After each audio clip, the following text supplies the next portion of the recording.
a king.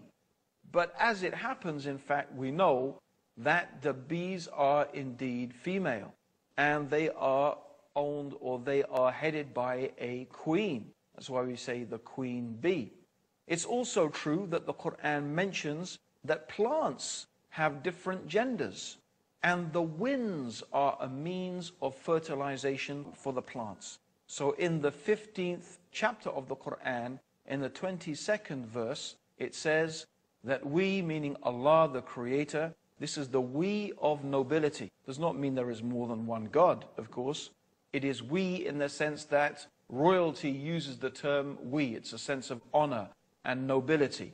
So the royal we, they call it. We sent forth the winds that fesontate. That means that the fertilize things. These are all recently discovered things. Also, we find the Greek philosopher Democritus, who lived from 460 to 361 BC. He advanced the theory that matter was composed of tiny indivisible particles called atoms. And they believed that this was the base upon which all of things were made, and there was nothing smaller than the atom. However, modern science has discovered that atom is in fact divisible, and the atom has been split, and the atom itself is composed of smaller elements.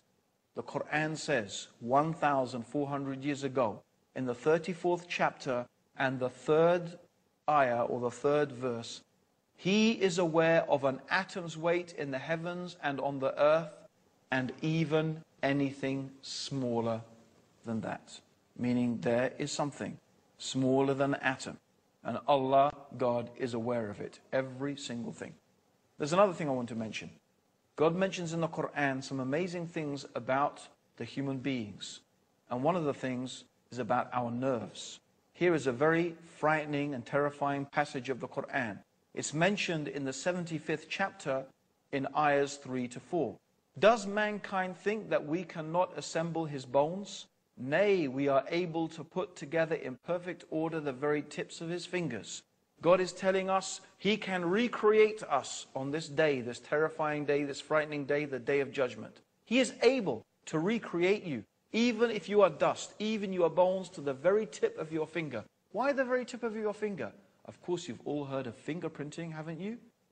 Every single human being's fingerprint is unique. Why did God mention the fingerprint? Why did God mention the tip of the finger? This is the uniqueness of the human being. God is telling us, look, I can recreate you even to this fingertip. That is the power that I have. Even to your most unique attribute, I can create you to that. Be mindful, be careful. I will create you again on the day of judgment, and I will judge you and ask you about every single thing that you have done. This is not common knowledge. How did anyone 1,400 years ago know about fingerprinting? And Allah warns us in the 4th chapter of the Quran, in the 56th verse, those who reject our signs, we shall soon cast them into the hellfire. And as often as their skins are roasted through, we shall change them for fresh skins, so they may truly taste the penalty. For Allah is exalted in power of the wise. This is a very frightening description of the hellfire. God is going to burn the skin and recreate the skin and burn the skin, so the people in the hellfire will taste the punishment. Why is the Quran saying that?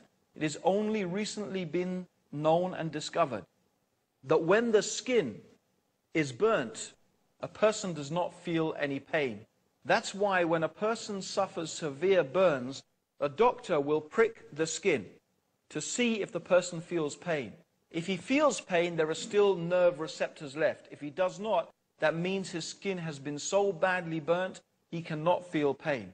So if God put people in the hellfire, and the hell burnt their skins, after that they will not feel the pain. So Allah is going to recreate the skin again, so they will keep on tasting the punishment. It is a very severe warning from the one who has created you. He knows you better than you know yourself. And He is warning you in His book of His knowledge and His ability, that if you do not believe in Him and follow His guidance, see what is waiting for those people who reject the faith. My dear listeners, we have only one more thing we want to mention. The tree of Zakum, which will be the food of sinners, and it will be like boiling oil that will boil in their bellies, like the boiling of scalding water. Taste this, Allah says in the Quran.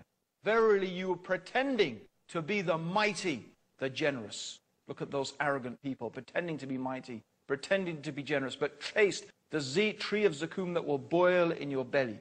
And it says they will drink a water that cuts their bowels to pieces. It is very interesting that thermal receptors are not present in the intestines, but it is in the bowels.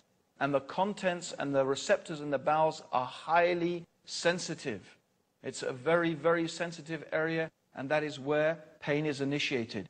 It's not a common knowledge 1,400 years ago, but it is a fact that is mentioned in the Quran as a stark warning to all those people who reject faith in God. God has combined the scientific facts with the severe warnings of those who disbelieve in Him.